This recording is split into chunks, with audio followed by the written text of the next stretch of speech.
कैसे हुई काल भैरव की उत्पत्ति? शिव पुराण में काल भैरव को भगवान शंकर का रूप कहा गया है।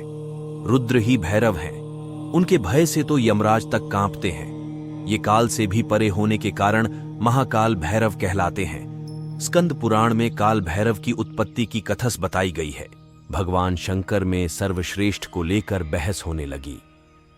हर कोई स्वयं को दूसरे से महान और श्रेष्ठ बताता था। जब तीनों में से कोई इस बात का निर्णय नहीं कर पाया कि सर्वश्रेष्ठ कौन है, तो यह कार्य ऋषि मुनियों को सौंपा गया। उन सभी ने सोच विचार के बाद भगवान शंकर को सर्वश्रेष्ठ बताया। ऋषि मुनियों की बातों को सुनकर ब्रह्मा जी का एक सिर क्रोध से जलने लगा। वे क्रोध में आकर भगवान शंकर का अपमान करने लगे।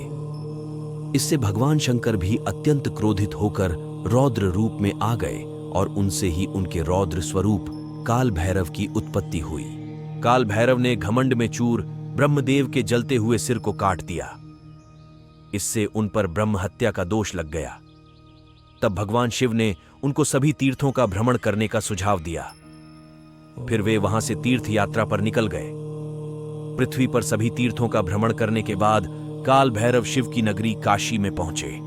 वहां पर वे ब्रह्म हत्या के दोष से मुक्त हो गए। शिव की नगरी काशी काल भैरव को इतनी अच्छी लगी कि वे सदैव के लिए काशी में ही बस गए।